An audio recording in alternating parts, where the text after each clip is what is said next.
संस्था के सहयोगकर्ता हैं श्री संजय जैन, श्रीमती नीलम जैन, पुत्री तनिषा जैन, पुष्पांजलि पीतमपुरा, श्री राजेश जैन, नीतू जैन, लव जैन, प्राची जैन, DLF रोहतक, श्री रविंद्र जी जैन, बीना जैन, राजीव जैन, पूजा जैन, संजीव जैन, ऋतु जैन, तुषार, विपुल, वैशाली, गरिमा, सम्यक, रोहन, शौर्य जैन, श्री देवेंद्र जैन, श्रीमती उषा जैन, गुरुग्राम, श्रीमती कुसुम जी जैन, नंजय, स्वाति जैन, अनुज, पायल जैन, संयम, अरहम, श्री अनुराग जैन, सरिता जैन, धृति जैन, आशिका जैन, कोशी, कला, मथुरा, श्री निर्मल, अनीता, अश्विन, पूजा, शुभम, अध्ययन, पश्चिम बिहार, न्यू दिल्ली, श्रीमती कुसुमलता जैन, विजय कुमार जैन, ऋतु जैन, गिरीशा जैन, हर्ष जैन, दिल्ली, श्रीमती किरण देवी जैन, सह परिवार, दीमापुर, असम, जीवन जैन, बेबी जैन, अंचित जैन, कोरवाली, श्री अनिल जी, चंद्रकांता जी लुहाड़िया, सिकंदराबाद, स्वर्गीय श्री हेमचंद जी जैन एवं स्वर्गीय श्री पुष्पा देवी जैन जी की पुण्य स्मृति में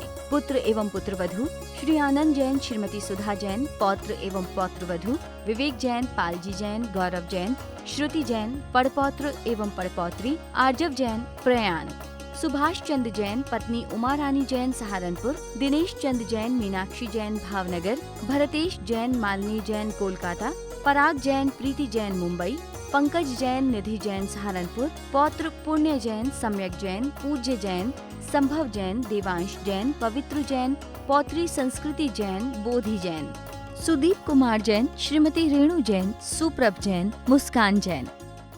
राज ने कहा एक क्षुल्लक जी से कि किसी साधु पर उपसर्ग, सोचिए आज का ज्योतिष क्या बताएगा। हमारे यहाँ नक्षत्र को देखते हुए, बच्चे को रोता हुआ देखकर, जानवर किधर जा रहा है ये देखकर, पानी का कलसा आया है ये देखकर, क्या खा के जा रहे हो ये सब देखकर सगुन अपसगुन के निर्णय हो जाते थे। जब भी राजा युद्ध को जाते थे, कभी सूखे डाल पर कौआ बोलता मिल जाए, कभी चीलों का झुंड मिल जाए, ये सब अशुभ सूचक थे, और कभी दिगंबर साधुओं के दर्शन हो जाएं तो समझो विजय सूचक थे। उन्होंने भी उसे देखकर, और क्षुल्लक जी ने कहा कि अब क्या कर सकते। उन्होंने कहा जाओ तुम विष्णु कुमार मुनि महाराज पर, उन्हें रिद्धि प्राप्त है, और उनसे निवेदन करना कि ऐसा ऐसा संकट आ रहा है। और मुनि राज ने भी अपने अवधि ज्ञान से जान लिया, और तुरंत अपना भेष छोड़कर, क्योंकि दिगंबर मुद्रा में किसी के दरबार में कैसे जा सकते हैं।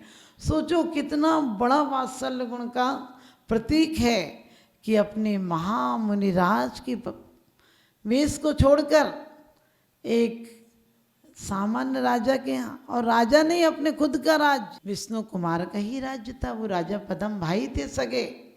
पहले राजा पदम के पास गए, कहने लगे तुमने कैसा काम किया है जिस कुल में हमेशा से दिगंबर मुनिराजों की, महामुनिराजों की पूजा अर्चना होती रही, उस राज्य में तुम घोर कलंक का काम कर रहे हो।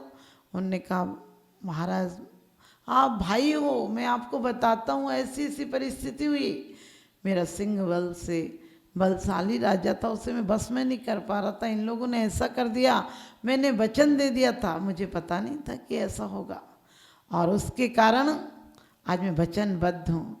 वचन में कैद रहने की अपनी आदत बदल डालो, वचन में कैद रहने की अपनी आदत बदल डालो, और ये वचन है धर्म की खातिर, इसको बदल डालो।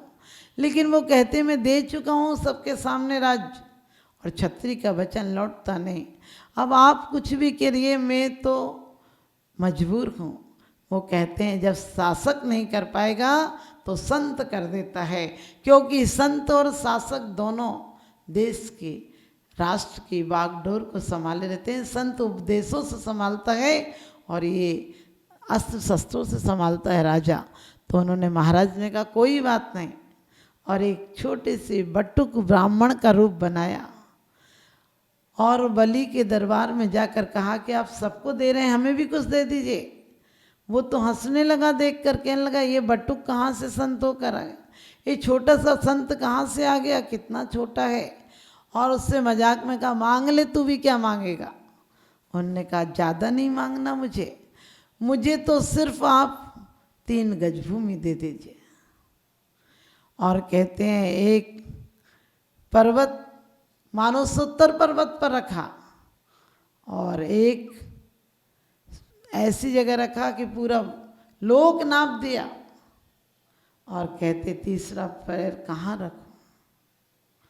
और वो मजबूर हो गया क्योंकि वचन दे चुका था, अरे इतने सब बटुक क्या जानेगा, कितनी सी पृथ्वी लेगा। जब उसने कहा था 3 डग जमीन दे दो, तो उन्होंने कहा था 3 डग जमीन में होगा क्या। उन्होंने 2 डग में पूरी दुनिया नाप दी, पूरा लोक नाप दिया। तो कहते हैं तीसरा पर्वत कहाँ रखूं, तीसरा पैर कहाँ रखूं। जब वो कह रहे थे तो वो मजबूर होकर कहने लगा मेरे पीठ पे रख लो। और उन्हें तो विक्रिया रिद्धि थी, जैसे ही पीठ पे पैर रखा चीखने चिल्लाने लगा, मर जाऊंगा बचाओ बचाओ। उन्होंने कहा एक शर्त पे बचा सकते हैं तुम्हें, तुम मुनियों का उपसर्ग इसी समय दूर करोगे। और कहते हैं उसने क्षमा याचना की, अपना दोष बताया और माफ़ी मांगी उन मुनिराजों से। और उसके कारण सावन पूर्णिमा के दिन रक्षा बंधन पर्व हो गया। कोई लोग कहते हैं राखी बांधना, और मुनिराजों के लिए राखी क्या बांधना, राखी बांधना नहीं, उनके साथ संकल्प से बन जाना, उनकी रक्षा के भाव से खुद बन जाना। आज हमारी परिपाटी चल गई है, सेवई की खीर बना लेते हैं। अरे उन दिनों मुनिराजों के कंठ रुंध गए थे धुएं से, इसलिए वो खीर बनाकर कि मुलायम चीज चली चली जाएगी। और इतने भक्ति से 700 मुनिराजों की आहार चर्या हुई, और जिनके घर नहीं हो पाई उन्होंने भी मुनियों के चित्र बना के, मुनियों का आकार बनाकर अपनी भाव भक्ति से कि उन्हें आहार कराकर आहार करेंगे। हमारे मुनिराजों को आज चौका लगाने पड़ते हैं कि कौन लगाएगा। अरे कौन लगाएगा क्या, 6 डाला में कहते हैं मुनि को भोजन दे फेर निज करई हारा। पहले त्यागी तपस्वी को आहार करा देना, उसके बाद खाना तो प्रसाद हो जाएगा, तुम्हारे जीवन में प्रसन्नता का कारण हो जाएगा। और यदि आज का आदमी की तरह हो गए, अपना पेट आओ हम न जाने खाओ। भरत चक्रवर्ती एक दिन आहार नहीं दे तो गले से ग्रास नीचे नहीं उतरता था। आज का आदमी रोज खा लेता, गले में अटकता ही नहीं, गला स्पेशल है।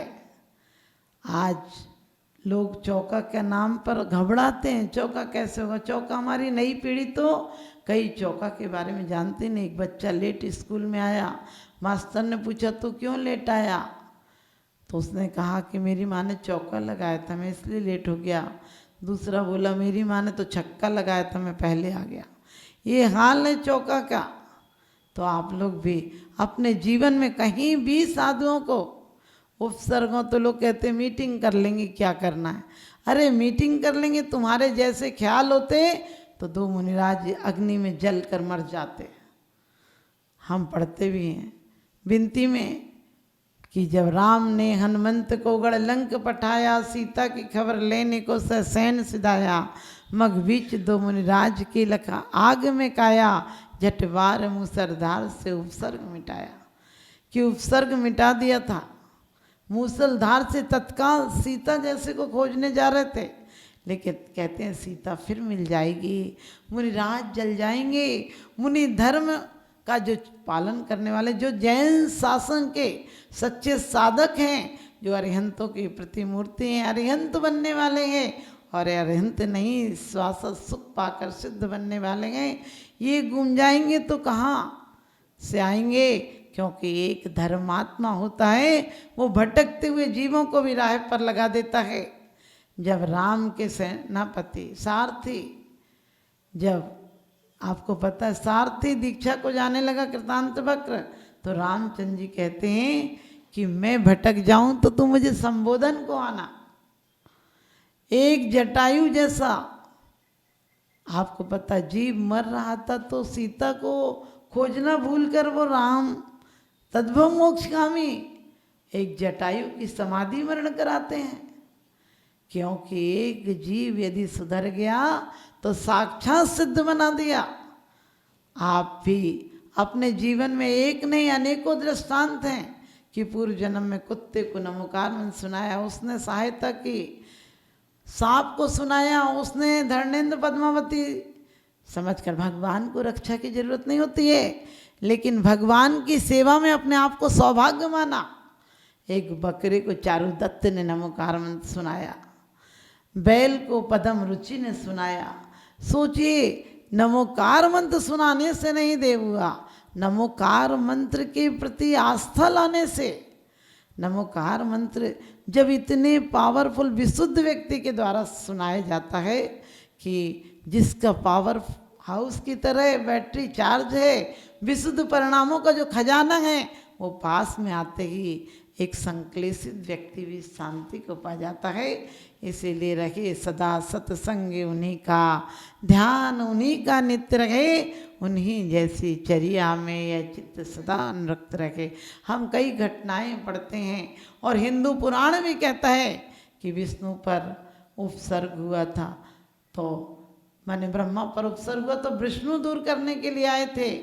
और एक नहीं कई कथानक इससे जुड़े हुए हैं, लेकिन इन कथानक के माध्यम से हमें सत्य, संयम और त्याग, वात्सल्यमय जीवन बनाना है, ताकि हमारे और आपके जीवन में एक आनंद का संचार हो, हमारे और आपके जीवन में सुखमय जीवन हो। ऐसा जीवन बनाना है ताकि आप लोगों को हर दिन त्यौहार हो जाए। एक आध दिन त्यौहार मनाना ये औपचारिकता है। आदमी 364 दिन रो रहा हो और एक दिन हंसे तो समझ लेना वो नाटक कर रहा होगा। इसी प्रकार से जो पूरे टाइम दुखी है वो एक दिन सुखी नहीं हो सकता है। हमारे हिंदू शासन में कई प्रकार के त्यौहार होते हैं, लेकिन ये रक्षाबंधन का त्यौहार सच पूछो आत्म स्वरूप में रमण का त्यौहार है कि जो रक्षा का भाव आया था वो त्यागियों की रक्षा का भाव आया था। और उसके साथ साथ सब लोग कहते हैं पहले पिता रक्षा करे बेटी की, फिर पति रक्षा करे, फिर बेटा रक्षा करे। हमने कहा क्यों बेटी रक्षा नहीं कर सकती है, क्यों माँ रक्षा नहीं कर सकती है। हमारे शासन में, राजनीतिक सत्ता में आपने देखा होगा महारानी लक्ष्मीबाई रही, जिसने देश हित के लिए पुरुषों से बढ़कर काम किया, अंग्रेजों के छक्के छुड़ा दिए। संस्था के सहयोगकर्ता हैं श्री संजय जैन, श्रीमती नीलम जैन, पुत्री तनिषा जैन, पुष्पांजलि, पीतमपुरा। श्री राजेश जैन, नीतू जैन, लव जैन, प्राची जैन, DLF रोहतक। श्री रविंद्र जी जैन, बीना जैन, राजीव जैन, पूजा जैन, संजीव जैन, ऋतु जैन, तुषार, विपुल, वैशाली, गरिमा, सम्यक, रोहन, शौर्य जैन।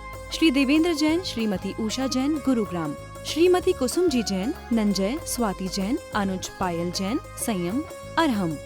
श्री अनुराग जैन, सरिता जैन, धृति जैन, आशिका जैन, कोशी, कला, मथुरा।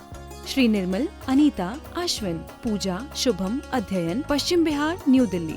श्रीमती कुसुमलता जैन, विजय कुमार जैन, ऋतु जैन, गिरीशा जैन, हर्ष जैन, दिल्ली। श्रीमती किरण देवी जैन, सह परिवार, दीमापुर, असम। जीवन जैन, बेबी जैन, अंचित जैन, कोरवाली। श्री अनिल जी, चंद्रकांता जी लुहाड़िया, सिकंदराबाद।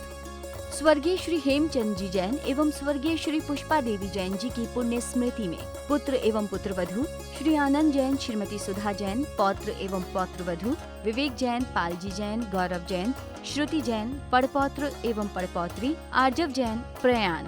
सुभाष चंद्र जैन, पत्नी उमा रानी जैन, सहारनपुर। दिनेश चंद्र जैन, मीनाक्षी जैन, भावनगर। भरतेश जैन, मालिनी जैन, कोलकाता। पराग जैन, प्रीति जैन, मुंबई। पंकज जैन, निधि जैन, सहारनपुर। पौत्र पुण्य जैन, सम्यक जैन, पूज्य जैन, संभव जैन, देवांश जैन, पवित्र जैन। पौत्री संस्कृति जैन, बोधि जैन। सुदीप कुमार जैन, श्रीमती रेणु जैन, सुप्रभ जैन, मुस्कान जैन।